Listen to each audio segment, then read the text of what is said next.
start streaming. Start streaming. Go live.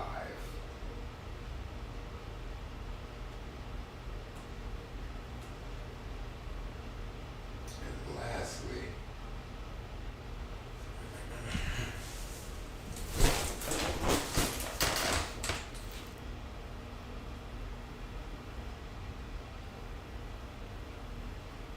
as I always say, come on in, invite a friend. Matter of fact, invite about 10, because it's the Floating Yogis Book Club, and we about to go in, y'all. I highly encourage you to actually invite about 10 friends. Invite some folk in, because it's time to get this learning and this yoga happening, right?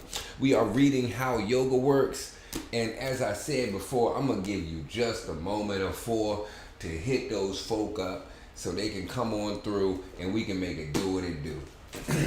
And while I'm doing that, I'm going to tell you about some of the folk, who I am, some of the people who help me beat me, help me do what I do. We got my dude Payover, part of the crew. We got Brent coming on through. What up, Chris? Tell me what you do, my dude. What's up, Tianos? Welcome, welcome, welcome. All right, let me get these invites going. So, as I was saying before, some of the people who help me be me, help me do what I do, these fancy logos and things that you see on IG, on these social medias, that's what you're getting from Brent. He's got all those saucy digital assets you need, and he gonna get you together. If you see that pinned comment at the bottom from Payover Universe, that's my guy, DJ Tony. He's from a dimension where people are our greatest resource. And I gotta be honest with you, that's exactly what he is. Let me know if something's wrong on the socials, something, maybe they're not showing up, maybe the stream ain't right, maybe it's connecting me to different Facebook groups of different people of different walks of life. I don't know. But he gonna slide me like, hey yo, hit this dude up. He already talked about you, he already saw it last midday. We also got Lifeform. Lifeform has some fantastic mats. I'm telling you, they slip resistant. It's what I use, a dope design. Just get you excited to practice, get up on it, and put whatever we need to, leave it on the mat. And then we can take those lessons and those things that we've learned and come to these spaces and these places and take those on-mat lessons off of the mat and into our day-to-day lives. We can actually have growth from the things that we have. We gotta breathe, we gotta stretch, we gotta reflect, and we gotta correct. Come on now, I'm telling you, the shirt's coming. It's coming in hot, like fire. But I'm gonna let DJ Tony tell you about some of the things he does and some of the ways that you can tap in with him, see his amazing network, amazing community, and become a part of it, y'all. Ooh. Hey, what up, Brent? First off, I go live every morning and I just say I love you. We take 5 breaths together and then I pray. Real simple 5 minutes to start your day. Spread love and positivity. Right after that, I head on over to Yogi.dc and I click on that move to meditative button and I join the group. And real simple process. The next day you get a shout out reminding you to move and meditate again. It's all good. It's all wins. And that's all we gotta do. Come on, invite your friends on in. Alright, so we got you there. It's a community. Hey, welcome. It's a community. It's about growth, development. It's about betterment. We have meditation, breath work. We got asana practice where you can catch me at Flow Yoga Center Monday, Wednesday, Friday, 10 to 12, where we have the movement portion of the practice. And I love the aspect of, as the book says it, being able to knock on the pipes from the outside so we can loosen stuff up. Then we can come to these spaces and we can come to Midday Mind Right on Thursdays and we can actually open up the pipes and kind of there's a blockage in there and just blow on through, clear it out. I'm ready to get this thing rolling. We stopped at a real good spot last time. Hey, what's good, y'all? I'm glad y'all coming through. Hopefully you staying for a few and inviting a friend or two too. I'm just trying to tell you, maybe not what to do, but what you can do for the crew. That's it. That can go in a different way, but you know where we going with it today. All right. We stopped at an interesting spot, and I think it's gonna be a real good section. difficult questions and difficult answers. We've been reading How Yoga Works.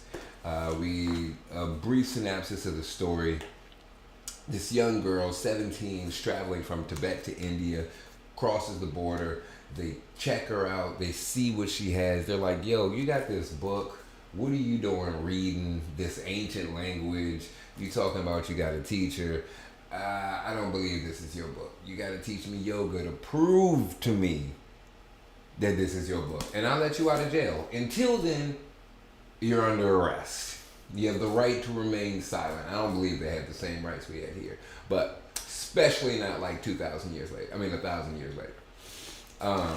But now she's in the jail trying to teach the captain of the jail yoga so she can get her freedom. And then we got to the point where the captain actually acknowledged that he knows the book is hers. But he can't let her out. Now he just gotta let her ride. That's where we had difficult questions and difficult answers. Let's see where it goes. Before we get there, I got one more thing. You can also catch me at Sun and Moon Monday through Friday at 6 to 9 a.m. for the movement portion of the practice. I'm telling you, the room is hot. It's hot fire. And I don't mean it's super hot where you walk in and you singe your eyebrows. I ain't talking about that kind of hot. I'm talking about it's hot fire. Everybody in there is working on growing and being better. And damn it, if you're not around that type of community, you're missing out on some of your potential. Maybe you're just supposed to get it later. Who knows? So, join the growth game if you try and get it sooner. Moving forward, difficult questions and difficult answers. Third week of October. For a lone prisoner inside a mud jail, out in the middle of nowhere, my schedule was beginning to get oddly packed. There were classes with the captain and the rugs to weave and increasingly less secret sessions with Busuku at night through the wall. I was never totally sure he was doing things right, but he certainly grunted in the right places. And of course, the lessons with the sergeant's boy, Ajit. He had very powerful seeds within him from the start, and it was more simply a task of awakening them. His leg was already improving, and I was always watching for ways of getting at his seeds from the inside.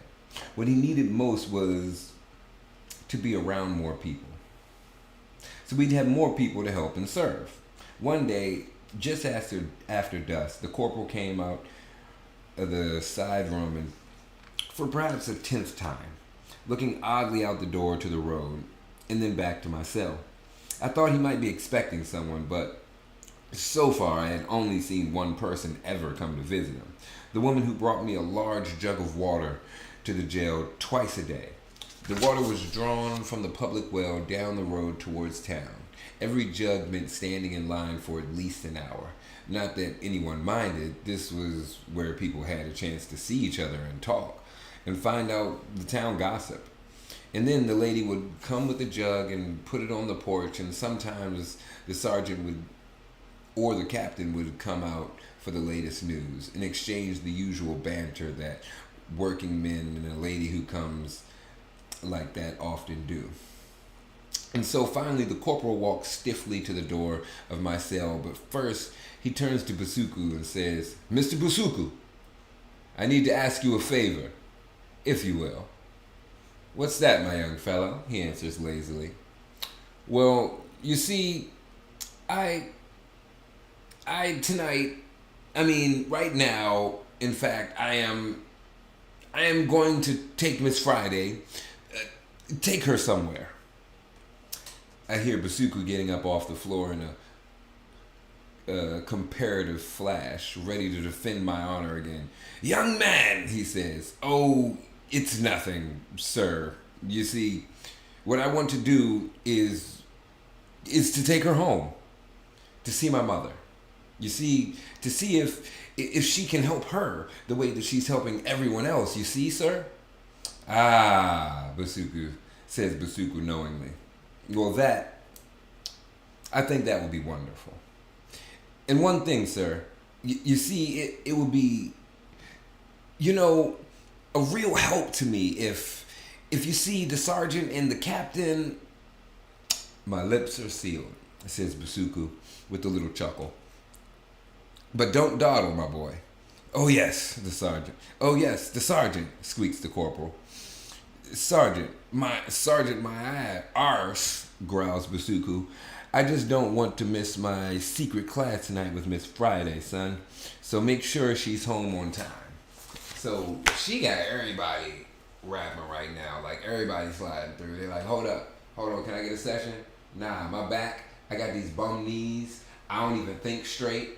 My mind's on the left side and I'm supposed to be on the right. And I can't think forward. It's always going back. So can you help me come?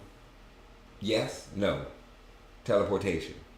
They trying to figure it out. I don't know how she gonna get through this.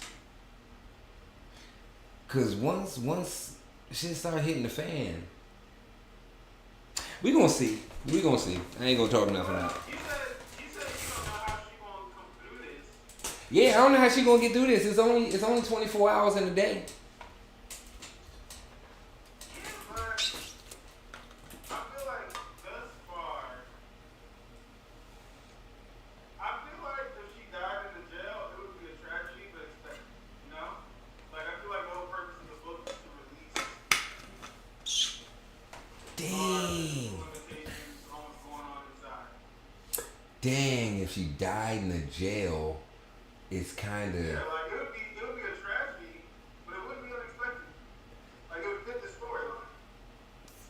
I hear you. Yeah, don't get me wrong. I hear you. I rebuke your reality. I reject it and I substitute my own. Damn it, she can't die in there.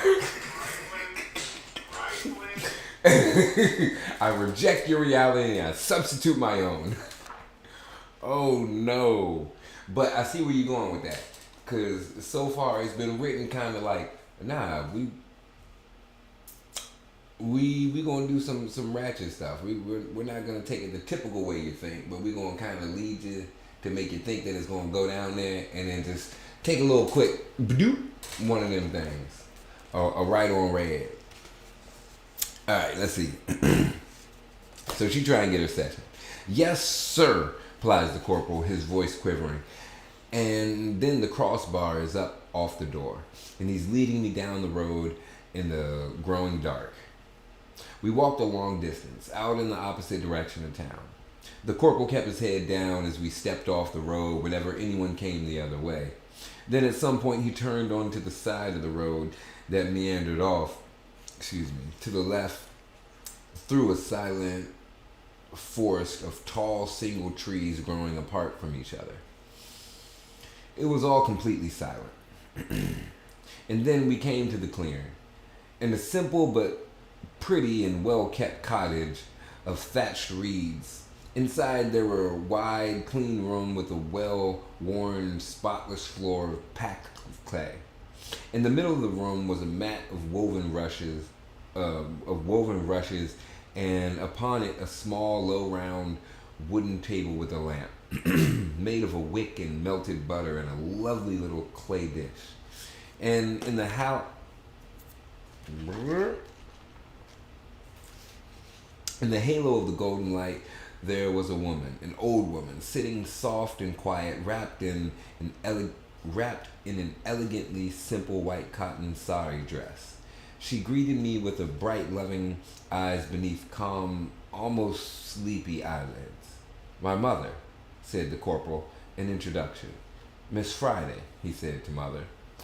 And then he stooped shyly at the water jug and poured us each a cup of clean, cool water. You may call me Mataji, she said, and I smiled. It meant mother in any language. And then she reached to hand me one of the cups, but she could only push it to me slowly across the top of the table. And I saw that her hands were bent and twisted and back curved backwards the wrong way, and her fingers locked straight away from them. The corporal cleared his throat and said nervously, you see, Mataji has this problem with her hands. Then he looked to her for help, as I suppose he often did. What's going on with Mataji? My son, Chandra, has told me a lot about you, continued the woman gracefully. And then, abruptly, she simply grasped my hand clumsily and warmly between her own and closed her eyes. And we were silent like that for I don't know how long. Everything just felt wonderful and silent and very, very peaceful. And then she opened her eyes again, and a small tear made its way down her cheek. And she turned to her son and said, "It will work, Chandra. She is as you said she was, very much like the woman who came into our lives long ago. In the year you were born, yes, very much like her." She smiled, gazing into my face. "Will you please be so kind as to teach me yoga? Repair what age has done to me," she asked in a warm wave of humility. "Of course, but of course," was all I could say, and held the incredible warmth of her hands on mine. And then I gazed into the corporal's face, so full of hope and joy, but so tormented by his dullness, and I added, "But there is one condition. Your son. Your son must agree to begin lessons in yoga too. From the captain." The woman arched an eyebrow in surprise and looked to the corporal. "Chandra?" she said simply. "Yes, mother," he replied, and it was done. Hey, she out here making waves, yo. She out here making waves. Hey, what up, Bree? Welcome, welcome, welcome. Hopefully you vibing with us. Hopefully you like this story. Hopefully you could kick it with us. And just to let y'all know, if y'all want to be part of the growth game, you want to be part of the Zoom room, you don't want to be 30-some seconds behind and on social media, just go on, sign up, hop on the link, courses.uedc.com. Everything's free 99. All you got to do is pay attention so we can get this growth, get these lessons, get these blessings, because they here for you. Hold up. Or are your hands full dealing with other things, paying attention to other things so you can't catch them blessings when them things come? Dropping. What's happening? That's all I'm saying. Boop, boop, boop, boop, boop, catching them down. Hey, getting connected. I'm with it. I'm with it. I'm glad you're here. I'm glad you're here. This story is saucy. I be trying to tell people. I don't know who wrote this joker. I mean, I know who wrote it, but the way that they wrote it, straight fire. Hey, what up? It's Izzy with me. As I always say, come on in, invite a friend. Matter of fact, invite about 10, because it's Floating Yogi's book club, and we already going in. We only got 30 minutes. Oh, good God, dog, black dastard. Hey, let's get it. So he got the sergeant doing yoga. He got the corporal doing yoga. He got the sergeant's mom doing yoga. The corporal's wife doing yoga. He got Basuku. He got camera problems, but he got. Oh, okay. Yeah. I'm working on it. I'm gonna have to give it a moment. So, alright, so you said Zuko got everybody. Nah, not Basuku.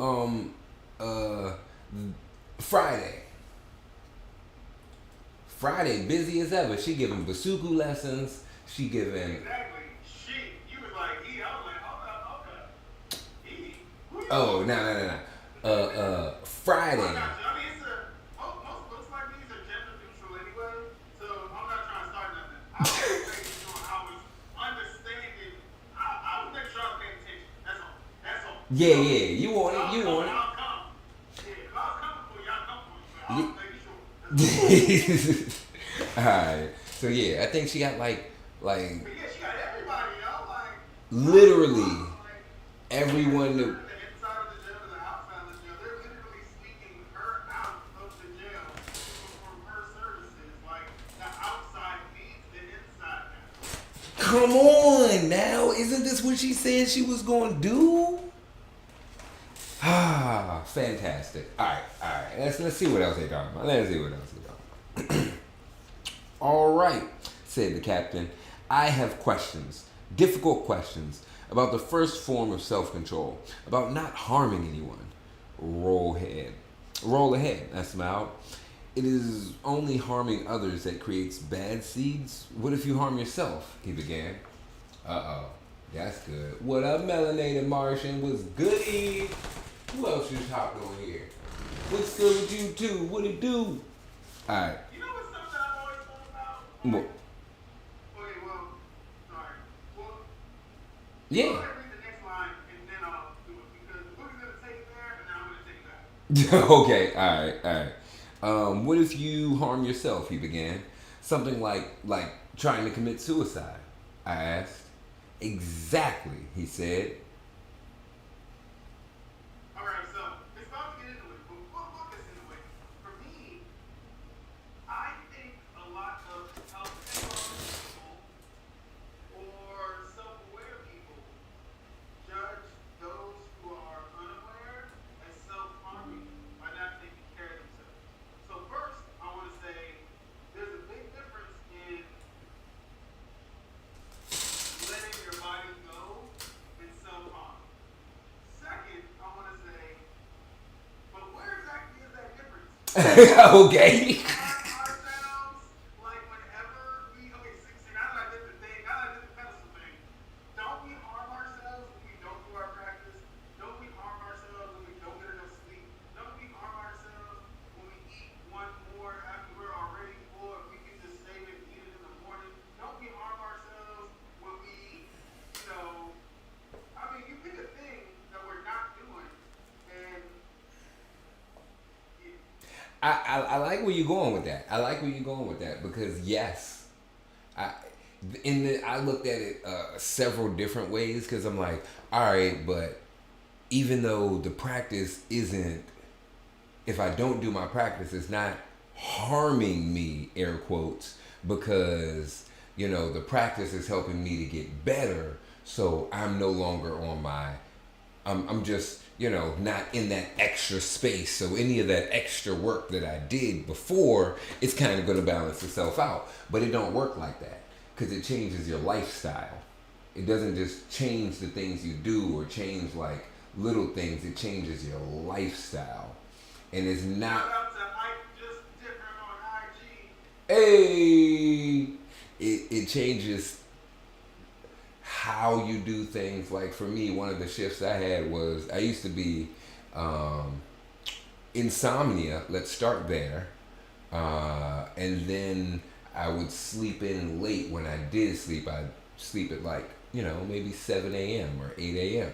when the sun's coming up or already there. And one of the shifts I had to make was going to bed, making sure I was actually asleep, waking up early. My alarm goes off at 4:30.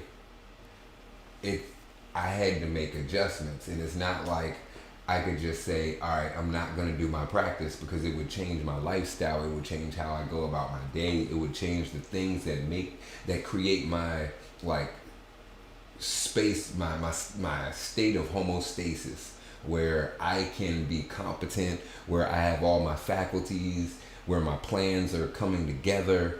It puts me in a certain flow with life, with the universe, with what's happening around me.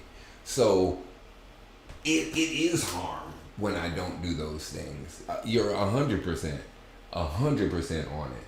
But once you get in there and once you gain the awareness, once you fumble around and then you kind of gain the how far you can push it some days. Because some days you do have to get your rest by saying, all right, this is my scheduled day to do it, but I just don't have it today because I got something tomorrow. So it becomes about like, how can you maintain your lifestyle? And sometimes you gotta kick it into overdrive and practice when you're exhausted. Sometimes you gotta tell yourself, I'm gonna take a rest day. And some days you gotta tell yourself, I'm gonna go 50%. I'm gonna do everything at 50% because I need some more energy, because it's an important meeting that's gonna put me in a better space. So I'm financially, spiritually in a different place, purpose driven, moving forward towards the goals and dreams that I'm trying to accomplish. You know what I'm saying? Yeah, I got you. You know what I'm saying? I like that question. I like that question. All right. I just checked it out. We got 20 minutes to go 10 pages. Oh, we about to cook. That's them things sizzling. All right, let's see if this camera back on working for us. What up, though? What's good, China? I'm about to give a little promo too. We already back on. Yeah. All right, here we go. The main point of not harming anyone is to avoid doing any damage to that incredibly rare and precious vehicle that we ride in, our body. It's our current condition, and it is either a wreck already or a wreck waiting to happen. But simply put, we really need it right now. So we can do what we need to do to plant the right seeds to see it change into something that's not a wreck, he surmised. Exactly, I said. And so knowingly doing harm to your own body, or to your mind for that matter, plants the very powerful negative seeds. We must be kind to ourselves as we are to others. Here, the captain paused and then said, "It's not here on the list of questions," and I saw he had actually written himself out reminders of what to ask. "But it's something practical I need to know." "Nothing's more practical than ideas," I said, "but go ahead." "It's about the sergeant," he went on. "I need to know, are there any poses, any special ways of breathing or doing in the silent sitting that would especially be effective to help someone like him? Help him stop hurting himself with the alcohol?" I nodded. "It's a common problem, not just with alcohol, but with any other kind of compulsive behavior. You see, people's lives taken over and controlled by just about anything. Drinking, drugs, eating, smoking, sex, talking too much, doing too much. And the answer is the best thing you can do is just take them through the very same thing we've been doing together. A short but very regular daily practice of poses, basic but very regular daily breathing exercises, a brief but very regular daily sitting silently, taking away the same problem, say, from others and sending them happiness all upon the breath. You see, with yoga, as we've talked about it, this regular, modest daily practice causes very profound changes at the level of the channels in the inner winds. And that has a matching effect on the thoughts and attitudes themselves. Any person who just keeps up steadily a little each day just naturally begins to avoid these bad habits because these simply don't fit any more into who they are. And then one day they just naturally drop the habit completely. No big announcements or resolutions. They may not even notice." The captain nodded. Yo, that's the exact same thing I tell people about meditation. Like, every single mental problem, for me personally, is represented in meditation. Like, whatever you want your mind to do, you can practice it. If you can breathe 1 minute a day, if you interrupt people when they're talking too much, Whoo! you can't focus enough. You have a, like, whatever it is, you just take 1 minute a day to breathe, you will at least begin to understand a little bit more about it, Dog, that you let's say you interrupt people where they're talking. That statement, bars. It's like, Because if you can't listen to other people, you can't listen to yourself. So when you meditate and you try to listen to yourself, it's that exact same feeling. You want to interrupt yourself breathing the same way you want to interrupt everybody else talking. yeah. It's the exact same mental muscle. And the other funny thing about it is, if you're not able to like listen to somebody else tell you something about something or talk to you about something, then you're not able to have that conversation in your head. So you never listen to it to completion. So you've never completed your arguments either way. Haven't been completed because you haven't even received the information. Ooh, that's a chilling job right there. I'm You just, can't meet a lot of people where that's why you can't teach a lot of people. Ooh, I'm gonna just mute my mic now. you see where it's going. It's that, ooh, I like it. I like it. I'm telling you, I'm gonna sit there and then when someone catch me, I'm like, ooh, I wanna say something. That's like, ooh, stop, reflect, correct. Okay, that is me. I really feel passionate about that.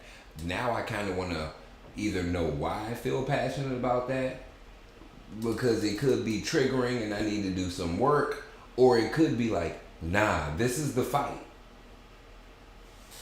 And sometimes it's the fight and you gotta get on the good foot. But sometimes your ass is triggered and you need to do some more reflecting and correcting. That's gonna be a shirt, so don't steal my stuff, y'all. Alright? It's coming. This is for all the people who ain't vibing with us right now and they're like, man, this guy's fire. I'm gonna take his stuff. Since he doesn't have all of these millions of followers, I'm gonna take his information and redo it and blow up. If you do that, I have a special finger for you. It's beside this one. I'd like to announce for all listeners that this is recorded and that all recordings of Jarrick and Yogi are part of Yogi Incorporated LLC.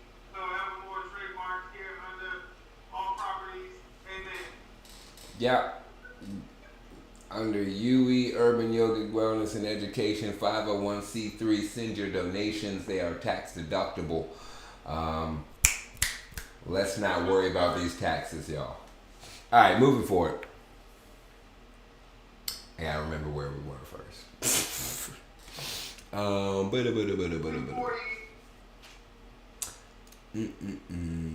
Okay. At the top. You see, with yogas, we've talked about it. Oh yeah, I read that. Yeah, I read that too. All right, I looked at him. The captain nodded his thanks and went on with his question. But about the suicide thing, what if the person is in a lot of pain? What if life has become unbearable? And who cares about seeds if you're about to die? Excuse me. I looked at him gravely and felt Katrine's cold stare, cold before he could relate to. You have a house. It has only 2 rooms, and one door on to the outside. You are in the room with the door to the outside, and there's a friend with you. And in the room, there's 20 small children running around, playing a game and screaming. Your friend has a very bad headache. He says he cannot bear it anymore. You say you will let him out the front door, but it happens to be locked. You ask him to hold on a while you find the key. He says no, he truly can't bear it any longer. And he will go instead to the second room. But you know inside that second room that there's a dog, a savage dog of immense size. And it is desperately hungry. And you know that it will rip your friend to pieces the moment he enters that room. I stopped and fixed my eyes coldly upon the captain. He shifted uncomfortably in his seat and finally looked up. It's hardly a good example, he said.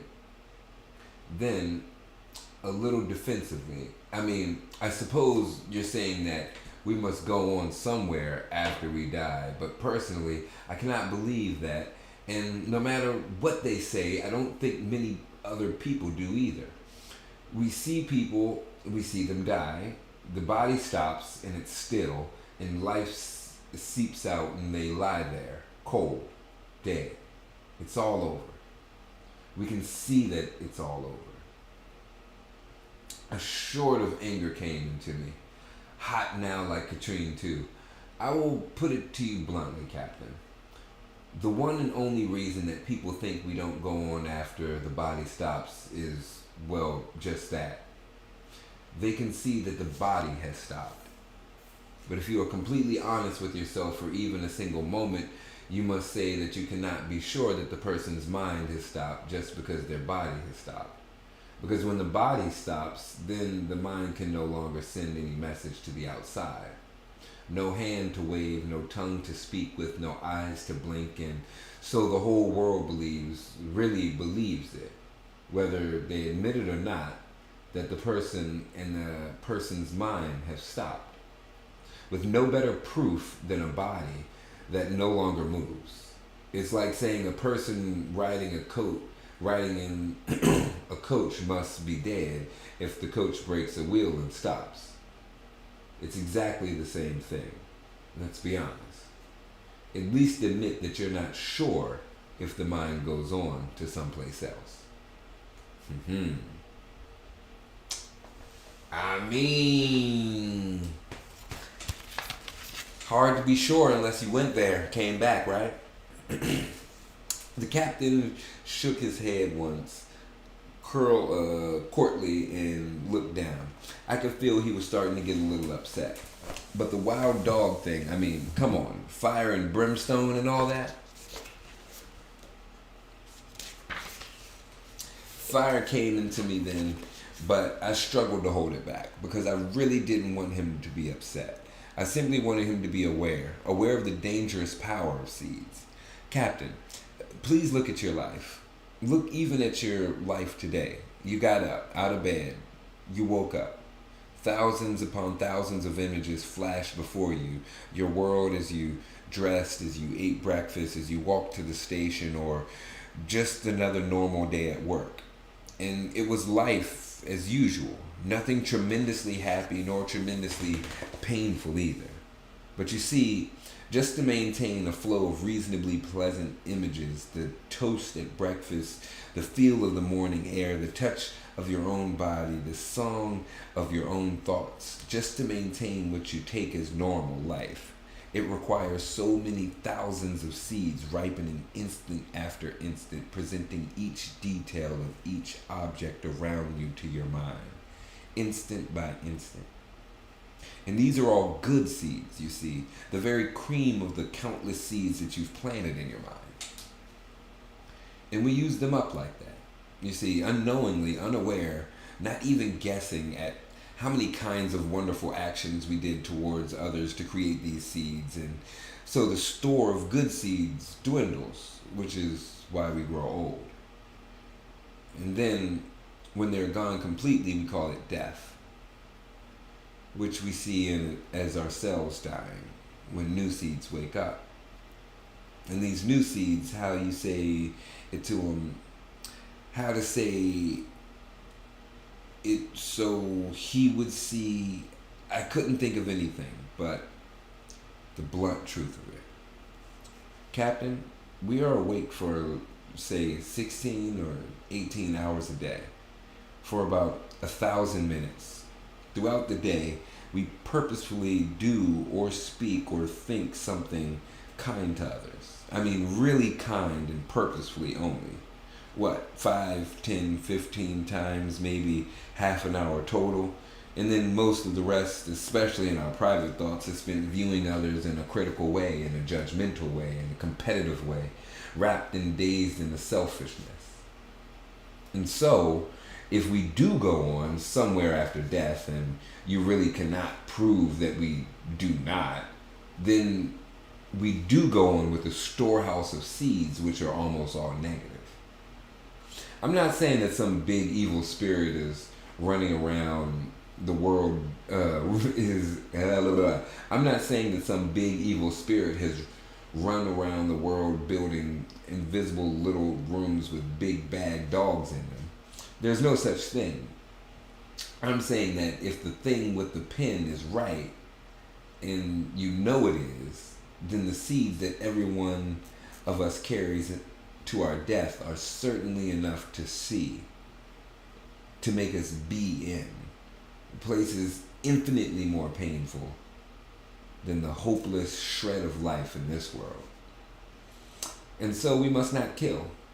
We must never even kill a dream, never even dream of killing others or ourselves. The captain was silent for a long, tense moment. and then sighed heavily. I felt tense myself, and I'm the teacher. I must say, these things, even if he doesn't want to hear them, even if he thinks they're stupid or wrong, a student is like a mother's child. The teacher is like the mother. Could a mother ever let her child open the door to that second room without at least trying to give a warning? He glanced down at his list, tense. What about animals, he said. What about hurting or killing animals? What about hurting or killing animals? Black dasted the camera again. But if you vibing with me on IG, keep on doing it. I'm gonna be back on the YouTube. You can stay in here. Just check out the logo. You know we going in though. All right.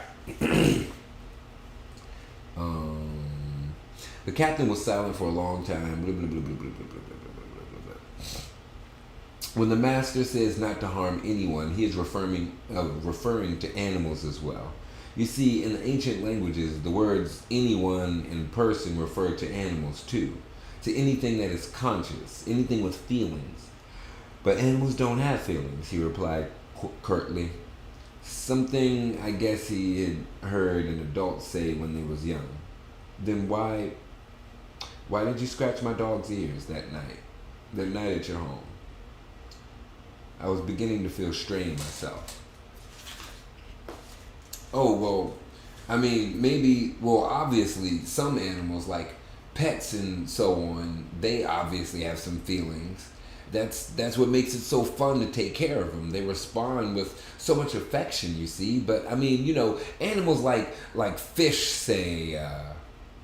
And have you ever stood at the bank of the river and seen a fisherman set that cruel steel hook out of the mouth of the fish and struggle to bring him in, as the fish fights with his last strength to escape, even flying out of his own world and into the air?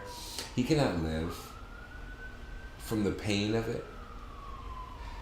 How can you say he's not feeling anything? Bum, bum, bum. The captain's face reddened. Well, I mean that, yes, but all those smaller animals, so insignificant in a way, and so obviously stupid, the fire got hotter in me. Human babies, are small and are stupid too. You see? It makes them defenseless, really. And it's the small ones, the defenseless ones, that deserve never to be the objects of our harm. Your own heart tells you that. I don't need to say it. It is humankind's one most glorious trait that we feel the urge to protect those who are weak and defenseless. The captain let out another sharper sigh. I don't know what to do. Perhaps I don't have enough experience to be teaching all these things to someone. Perhaps I should ask him to find a better teacher, an older one, someone who can explain all of this without making him angry. And plants? He asked tersely. The ancient books are clear in saying that plants are not sentient life, not like humans or animals. Plants respond to nutrients and grow, but in the ancient books they say they're more like the way that crystals do, and not with conscious life or feelings. And so we cannot harm them in that sense. These same books, though, are quite clear and say that we should respect plants and do our best not to damage or destroy them without compelling need. This is because they provide homes for countless other smaller creatures. The captain rolled his eyes. "Ah!" That's not an eye roll, but that's what I just pictured in my mind that he said with it.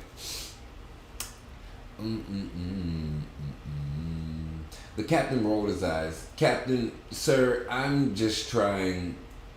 But then I thought it'd be better to just go on. Perhaps we could reach a quiet point later where I could tell him I didn't mean to upset him. He looked at his list again. "You mentioned babies," he said, sounding a little aggressive now. What about a baby in the womb? What about a fetus?" This one was easy. So clear in the ancient books. Do you remember I began when we spoke about how babies form in the womb? He nodded stiffly. I do. The flesh and bones form around a pattern of subtle channels like layers of ice around the contours of a twig. And so, even the major joints that begin to pain us later in our lives have formed around knots in the channels that were there as we were in the womb. But how early? I nodded and took it straight from the ancient source. When the sperm of the father meets the egg of the mother, in that first instant, then something we call bindu enters at that same moment. A spark of consciousness, a pinpoint of awareness, one of those stars that the master spoke of. And then this pinpoint of awareness begins to move, and the first channels begin to sprout. And as they do from the first cell splits for the first time, and so there's a consciousness, a very basic form of awareness in life, even in the first moment. And it is, again, defenseless life. And it deserves our kindness and care all the more.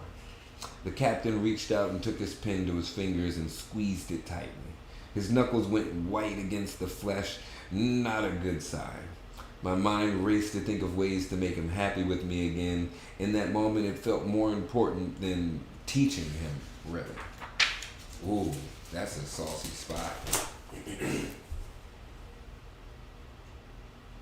I'm coming back, you two. I'm back in here, baby. Go! There it is. Let's go. Damn. Okay, moving forward. Almost done with the chapter. Oh, we are almost done with the chapter. I mean, I knew that.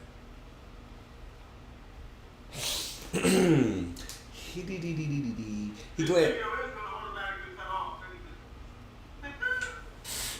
We got like 10 minutes. We're going to get there. We almost done.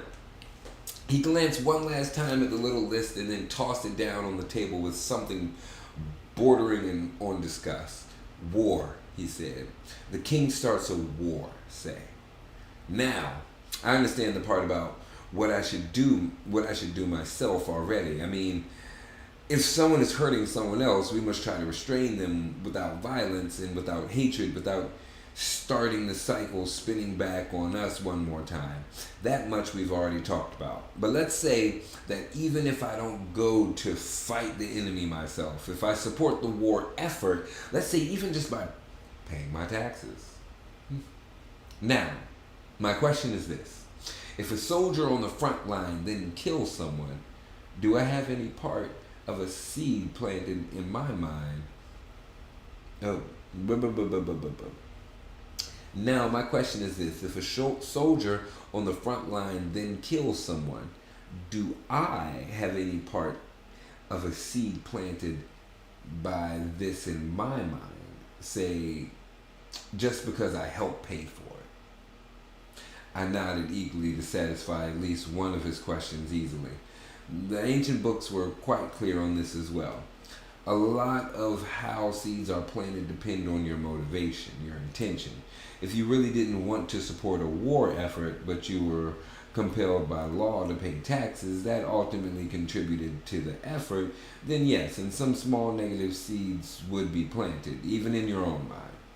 If, however, you went further and made the effort to inform the authorities that you did not support your taxes being used to do violence towards others, if you worked earnestly and honestly and without violence to discourage that violence, then you would plant very good seeds in your mind. But if you in your mind, without thinking of the tremendous pain done by anyone else on the other side who lost a son or daughter or even just a home or their crops, if you, as you went through your daily life, thought about the war sometimes vaguely and felt that it was all right, well then, the ancient book is very clear.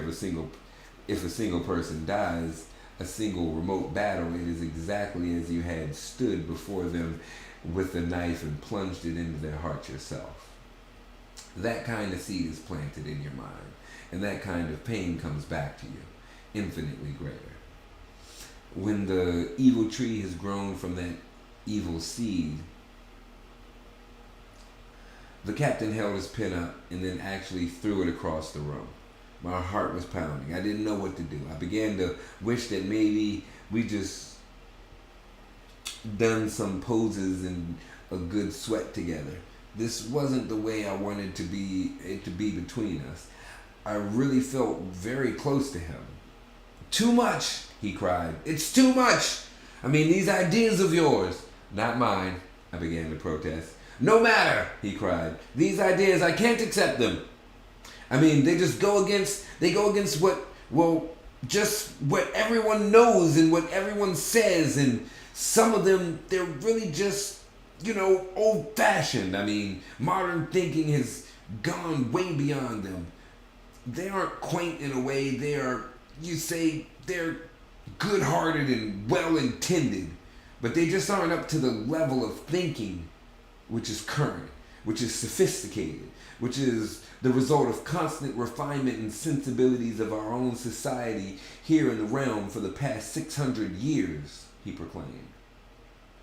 My head was starting to spin, but then a voice came to me from inside, the voice of the master. It calmed me and repeated out loud what it told me. On this, Captain, the master says,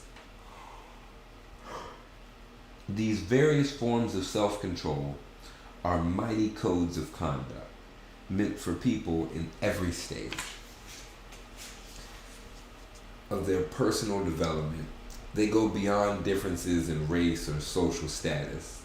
They go beyond borders between countries. They go beyond what is modern or old. They go beyond the various creeds and convictions. The master is saying, you see, that what we do to help or to hurt others is at the bottom of everything. Nothing works. Not yoga or any other thing we ever do at all, unless we have been careful to plant the seeds in our mind to see it work. And he says this is one thing especially with such passion. It is obviously the core of yoga, for the great father of all yoga, the core of all he ever says. The captain's face went tight. His mouth was thin and taut, a line of tension. And then he blurted out, I don't know if I really care what the master says. My face snapped back as if he slapped it. My mind went cold and my heart hurt. But then the corporal came in and saved us. Worldview, chapter 34. Hey, we moving right along, y'all. Page 249. What? We are more than halfway through. Am I right on that? Yes, I am right on that.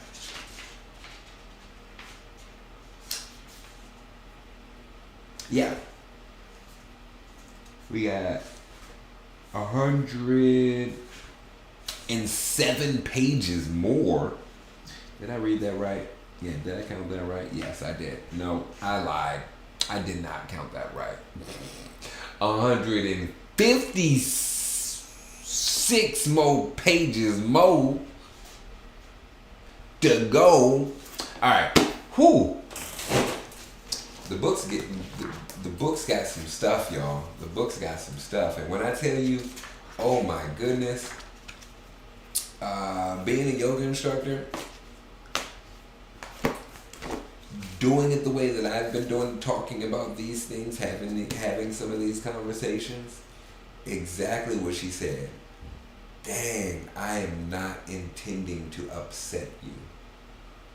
But sometimes processing and accepting things that could be contrary to our prior worldview or beliefs can be pretty tricky. And we gotta go through some tough situations. And hopefully, that's how we grow. We're able to get through the tough situations, see how we deal with them, and then come out on the other side. I think this thing's gonna cut off short. Oh, and I still got a little bit of time. Hey, what up, though? Welcome, welcome, welcome.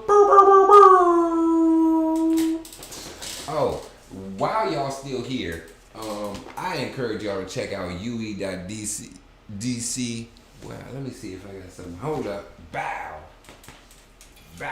Check it in the bottom. ue.dc.com or ue.dc on IG or uedc.com, and you can check out all the offerings we have available. You can check all the playbacks if you want to catch up. They are available for you. You can check them out on YouTube too. They're pretty organized. Brent did a fantastic job, so I encourage you to check them out. You can also tap in to courses.uedc.com, and you can sign up to be a part of the growth gang, to join the offerings in the Zoom room so we can chat, no delays. Underlay. I don't know why that popped in my head. I don't know, some Nelly song or something. And then what else we got? Book club Tuesday nights at 8:30. Midday Mind Right Thursdays at 12. Check out Monday through Friday, Sun and Moon. You can see us growing in the My Soul Room, the movement portion of the practice. And that's 6:30 to 9, and then 10 to 12 we're at Flow Yoga Center. It's some saucy stuff coming up, y'all. I encourage you to stay abreast to what's going on. There's Tulum happening in February. Yo, just check it out. I feel like Tony about to throw a brick at me. I was going to go over stuff, and I was going to mention the daily meditation game. Check out ue.dc on Instagram. Meditate, vote, and share. I want to see like 40 people meditating tomorrow. That would be exciting. If we get like 40 meditators, daily meditators meditating with us, I'm going to have to do something big. I'm not a big doer. But we get 40 people, mark my words, it's happening. Something big. What it is, send in your requests. We'll see what we can combine and create. Outside of that, donations to ue.dc are tax deductible. I highly encourage you to get some of those deductions, and we can keep this mission strong. Questions, comments, want to work on something, hit me up. If you don't hit me up, hit up UE. You don't hit UE up, hit up Payoga. You don't hit Payoga up, hit Brent. There is a way for the info to get around for us to grow. So, with that being said, snap. Hey, baby, what is? It's time for that day. It is time to do what it do. Questions, comments, want to work on something, let me know, y'all. We out of here. Peace and love, Kings, Queens, and Gods.